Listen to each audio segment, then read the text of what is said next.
सुप्रभात, good morning friends. मैं DC Yadav आप सभी लोगों का DCIS इंस्टीट्यूट पे भरपूर स्वागत करता हूं। आज है 24 अक्टूबर 2022।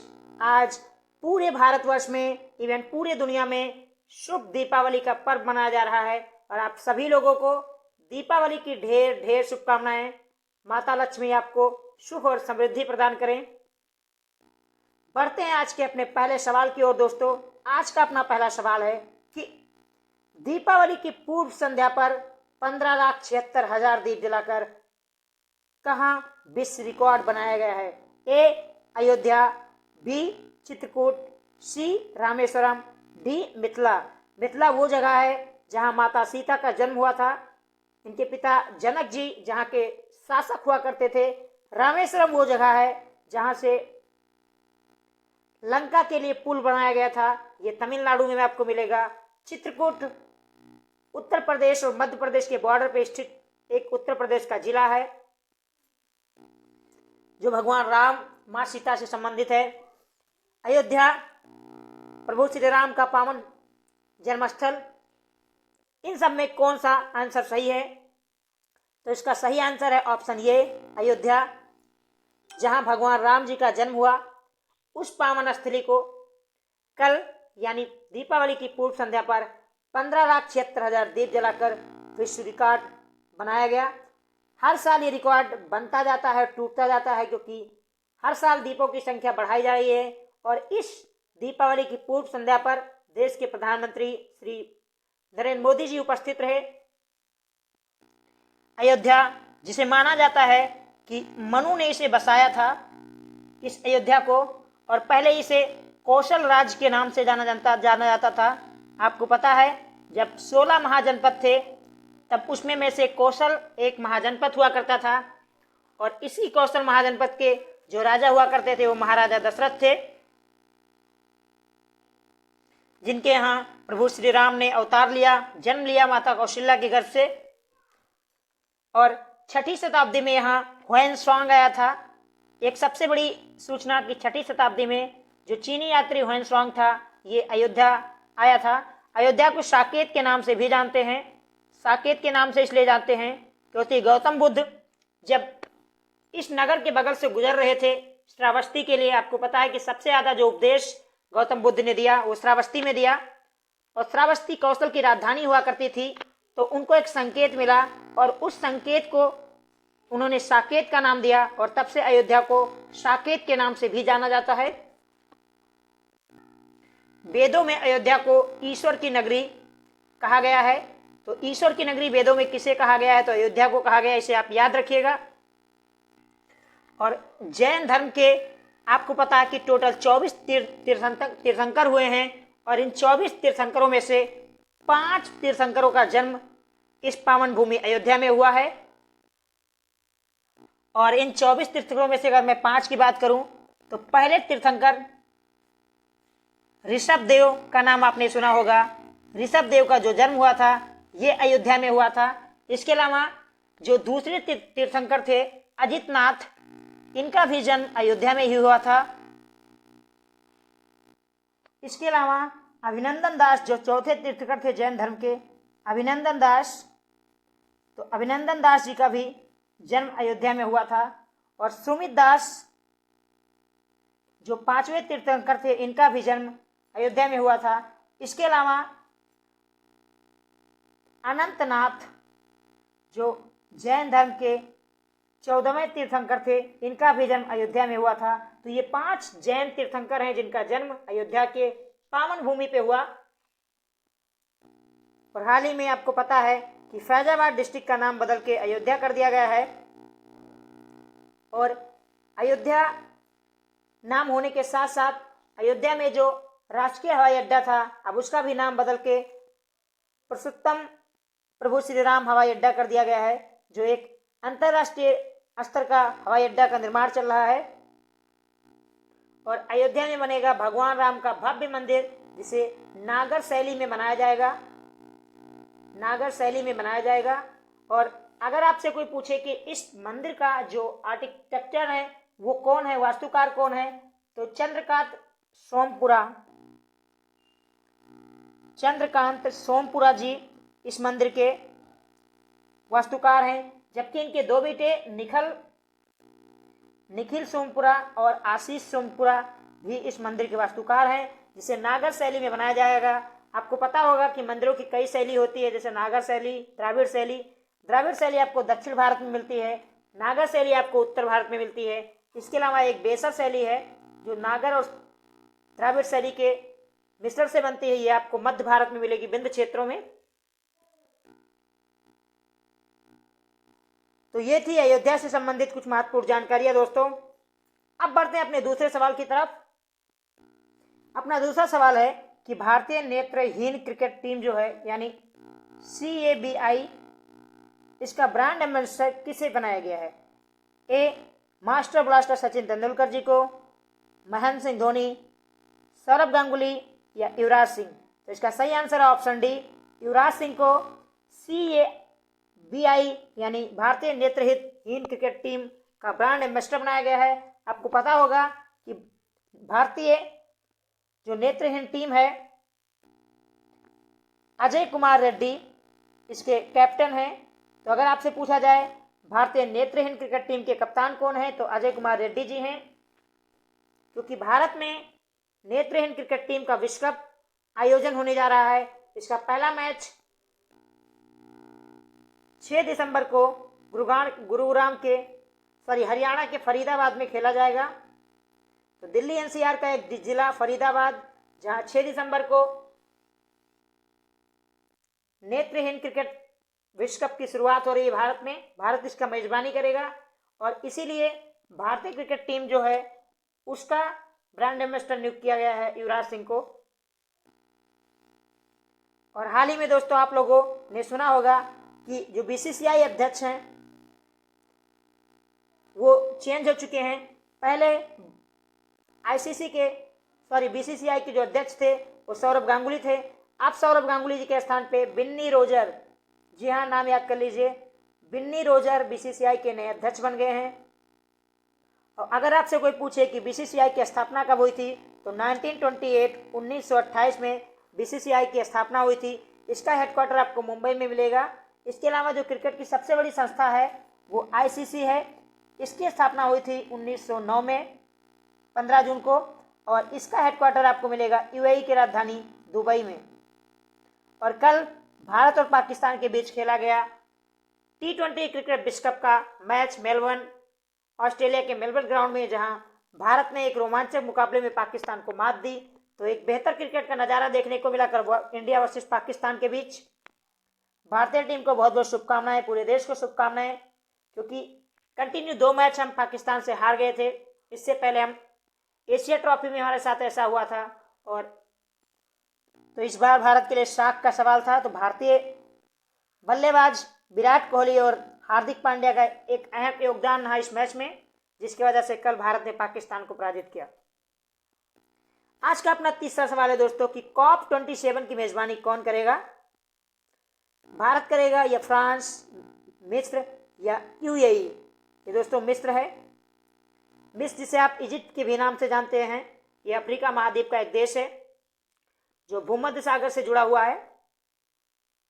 और मिस्र आपको पता है यहीं से नील नदी गुजरती है और यहीं से आपको स्वेज नहर भी मिलता है आपको। तो मिस्र मेजबानी करेगा, option C is correct answer, COP27 का।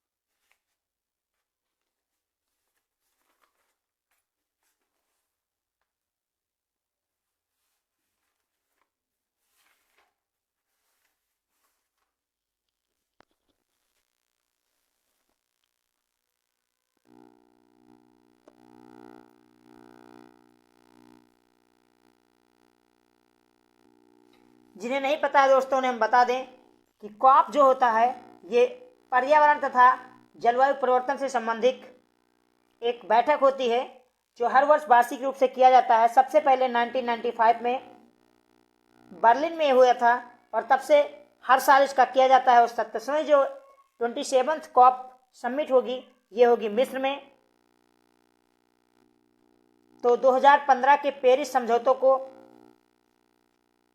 ध्यान में रखते हुए उम्मीद है कि ये समिट काफ़ी अच्छी होगी, क्योंकि आजकल दुनिया जिस तरह से गुजर रही है ऐसे में पर्यावरण तथा जलवायु परिवर्तन और ग्लोबल वार्मिंग का खतरा पूरी दुनिया पर मंडरा रहा है।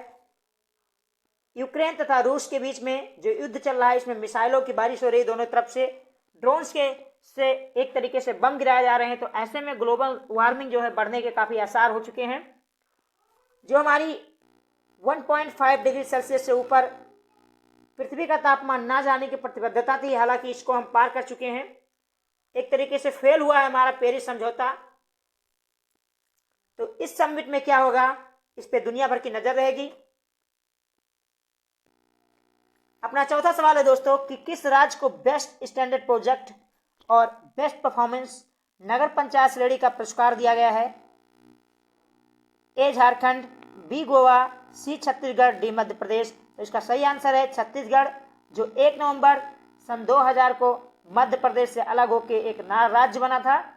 तो छत्तीसगढ़ जो जब से बना है तब से एक नया कीर्तिमान रचता जा रहा है। स्वच्छता का क्षेत्र ले लीजिए, क्योंकि इस बार जो छठी रिपोर्ट आई है स्वच्छता की, भले इसमें छत्तीसगढ़ को दूसरा स्थान मिला हो, लेकिन इससे पहले 3 सालों तक कंटिन्यू छत्तीसगढ़ देश का सबसे स्वच्छ राज्य रहा है। और अब छत्तीसगढ़ को बेस्ट स्टैंडर्ड प्रोजेक्ट और बेस्ट परफॉर्मिंग नगर पंचायत श्रेणी का पुरस्कार दिया गया है। छत्तीसगढ़ की बात करें दोस्तों, आपको बता दिया हमने 1 नवंबर सन 2000 को स्थापना हुई थी मध्य प्रदेश से अलग होके। और इसके यहाँ के जो मुख्यमंत्री हैं वो भूपेश बघेल जी हैं। ये सब तो सब कोई जानता है। यहाँ पे एक नेशनल पार्क आपको मिलेगा, गुरु घासीदास नेशनल पार्क। अभी केबीसी में पूछा गया था कि कहाँ पर गुरु घासीदास नेशनल पार्क स्थित है, तो उसका सही आंसर है छत्तीसगढ़। और झारखंड जो बिहार से अलग होकर एक राज्य बना था। और गोवा की अगर बात करें, गोवा जानते हैं दोस्तों कि नल से जल प्रोवाइड करने वाला भारत का पहला राज्य बना है, जिसको हमने 2024 तक मोदी जी की जो योजना थी कि हर घर को नल से हम जोड़ेंगे, नल जल से जोड़ेंगे। तो 2024 के टारगेट को गोवा ने पहले ही पूरा कर लिया और भारत का पहला राज्य बना है जिसने 100% जल की आपूर्ति की है। इसके अलावा मध्य प्रदेश तो सुर्खियों में था। आपको पता है मध्य प्रदेश का जो सिटी है इंदौर, वो छठी रिपोर्ट में लगातार छठी बार देश का सबसे स्वच्छ शहर बना, जबकि सबसे स्वच्छ राज्य का जो तमगा है वो भी मध्य प्रदेश ने छत्तीसगढ़ से छीन लिया। छत्तीसगढ़ से जो अलग हुआ मध्य प्रदेश, उसकी स्थापना 1 नवंबर 1956 को हुई थी। यहाँ के मुख्यमंत्री शिवराज सिंह चौहान हैं। बढ़ते हैं दोस्तों अपने 5वें सवाल पे। आज का अपना 5वां सवाल है कि प्राकृतिक व जैविक खेती के लिए किस विश्वविद्यालय को वैज्ञानिक अवार्ड से सम्मानित किया गया। किस विश्वविद्यालय के वैज्ञानिकों को अवार्ड से सम्मानित किया गया है? तो नौड़ी विश्वविद्यालय जो उज्जैन में है, बनारस विश्वविद्यालय जो आपको मिलेगा उत्तर प्रदेश में वाराणसी में, पूसा विश्वविद्यालय या आचार्य नरेंद्र देव कृषि विश्वविद्यालय जो आपको अयोध्या में मिलेगा। तो इसका सही आंसर है ऑप्शन ए, नौड़ी विश्वविद्यालय उज्जैन के वैज्ञानिकों को प्राकृतिक व जैविक खेती के लिए अवार्ड दिया गया है। तो आपसे पूछा जा सकता है कि किस यूनिवर्सिटी को या यूनिवर्सिटी के वैज्ञानिकों को प्राकृतिक व जैविक खेती के लिए अवार्ड दिया गया। आपको पता है देश का पहला जैविक राज्य खेती करने वाला जो बना था वो सिक्किम था। सिक्किम ऐसा देश था जिसने पूर्णतः जैविक खेती को अपनाया है। ये भी सवाल आपसे पूछा जा सकता है। आई थिंक 2018 में ऐसा हुआ था। तो देश में अब जैविक खेती को बढ़ावा दिया जा रहा है। अपना छठा सवाल है दोस्तों कि हाल ही में किस कंपनी के सीईओ को पद्म भूषण से सम्मानित किया गया है? ए Apple, B Microsoft, C Google या डी हॉल। हॉल की बात करें हिंदुस्तान एरोनॉटिकल लिमिटेड, तो इसके जो हेड हैं शिव नादिर जी, इनको हाल ही में US India strategic partnership forum 2022 के लाइफ टाइम अचीवमेंट पुरस्कार से सम्मानित किया गया। ये वही हॉल है जिसने हाल ही में सबसे हल्का लाइट कॉम्बैट हेलीकॉप्टर बनाया है। लेकिन अपने सवाल का सही जवाब है दोस्तों ऑप्शन सी, गूगल के सीईओ जो सत्या नडेला जी हैं उनको सम्मानित किया गया है पद्म विभूषण से। देश का तीसरा सर्वोच्च नागरिक पुरस्कार पद्म विभूषण, सबसे पहले आता है पद्म श्री, फिर पद्म भूषण, उसके बाद पद्म विभूषण, उसके बाद भारत रत्न। तो दूसरा सर्वोच्च नागरिक पुरस्कार पद्म विभूषण से सम्मानित किया गया गूगल के सीईओ सत्या नडेला जी को। और गूगल के सीईओ सत्या नडेला जी 2014 में अपॉइंट किए गए थे गूगल के सीईओ पोस्ट पे। और गूगल की स्थापना की बात की जाए दोस्तों तो 4 सितंबर 1998 में दो दोस्तों ने मिलकर इसकी स्थापना की थी, पैरी सोज, और एक का नाम है, मुझे दूसरे व्यक्ति का नाम नहीं याद आ रहा है जिन्होंने गूगल की स्थापना की थी। तो पैरी सोज ने एक अपने दोस्त के साथ मिलकर 1998 में 4 सितंबर को गूगल की स्थापना की थी। और पैरी सोज ने 2014 में सत्या नडेला को गूगल का सीईओ नियुक्त किया था। अपना 7वां सवाल है दोस्तों कि हाल ही में किस पत्रकार को पुलित्जर सम्मानित किया गया है इस पुरस्कार से। ये पत्रकारिता के क्षेत्र में दिए जाने वाला सर्वोच्च पुरस्कार माना जाता है। शशि शेखर जी को, रवीश कुमार को, दानिश सिद्दीकी को या प्रसून जोशी को। इसका सही आंसर है दानिश सिद्दीकी को। इनको इससे पहले 2018 में इस पुरस्कार से सम्मानित किया गया था, लेकिन इस वर्ष ये पुरस्कार जो दिया गया है ये मरणोपरांत दिया गया है, क्योंकि अफगानिस्तान में रिपोर्टिंग करते हुए जब तालिबान ने सत्ता पे कब्जा किया था उस समय रिपोर्टिंग कर रहे थे अफगानिस्तान में, और रिपोर्टिंग के दौरान इनकी मृत्यु हो गई थी। तो इन्हें सम्मानित किया गया मरणोपरांत पुलित्जर पुरस्कार से। और हमने कहा 2018 में भी इनको इस पुरस्कार से सम्मानित किया गया था। 2018 में जब रोहिंग्या संकट था म्यांमार वाला, उसके लिए इनको दिया गया था। और ये पुरस्कार इनके एक बेटा एक बेटी, उनको दिया गया। इनकी बेटी का नाम है सारा सिद्दीकी। तो सारा सिद्दीकी जो 4 वर्षीय बच्ची है। इसके अलावा इनके जो लड़का है यूनिस सिद्दीकी। तो यूनिस सिद्दीकी और सारा सिद्दीकी को कल पुलित्जर पुरस्कार से सम्मानित किया गया, क्योंकि इनके पिता तो है नहीं, यानी ये पुरस्कार इनको दिया गया, लेकिन नाम दानिश सिद्दीकी जो कि हो जाएगा। तो इसका सही answer option C, Danish Siddiqui. अपना अगला सवाल है दोस्तों कि हाल ही में जापान ने किस देश के साथ चीन को काउंटर करने के लिए समझौता किया है। क्योंकि चीन अब लगातार जापान को एक तरीके से धमकी दे रहा है, ऐसे में जापान के लिए अपने आप को सुरक्षित करने के लिए देश में किसी का तो सहारा चाहिए। अमेरिका, जिसने एक तरीके से कश्मीर वादे खाए थे कि हम जापान की रक्षा करेंगे, लेकिन जब उत्तर कोरिया जैसा देश मिसाइल फायर कर देता है, जापान के क्षेत्र में जाके गिरता है, और उस समय भी कोई कठिन कार्रवाई नहीं करता है अमेरिका, तो ऐसे में अब जापान को चिंता है कि यदि अमेरिका ने हमारा साथ नहीं दिया तो हम क्या करेंगे। हालांकि अमेरिका के साथ पहले ही एग्रीमेंट है कि जापान की रक्षा अमेरिका करेगा, और जापान में अमेरिका ने बहुत बड़ा अपना सैन्य बेस बना के रखा है। ये माना जाए अमेरिका के बाद सबसे ज़्यादा अगर कहीं सैनिक अमेरिका के हैं तो जापान में ही हैं, उसके बाद टर्की में आपको मिलेंगे। तो हाल ही में जापान ने ऑस्ट्रेलिया के साथ समझौता किया है चीन को काउंटर करने के लिए, कि अपनी नौसैनिक क्षमता बढ़ाने के लिए वो ऑस्ट्रेलिया के साथ समझौता किया है। अमेरिका, भारत और जापान क्वाड ग्रुप का हिस्सा है। तो क्वाड में 4 देश हैं, अमेरिका, भारत, ऑस्ट्रेलिया, जापान।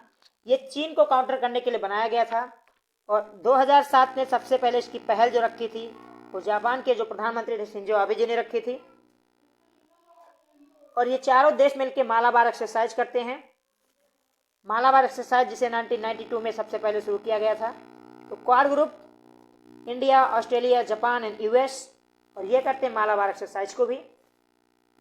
अपना नवा सवाल है दोस्तों कि किसे ICAI इंटरनेशनल रिसर्च अवार्ड से सम्मानित किया गया है।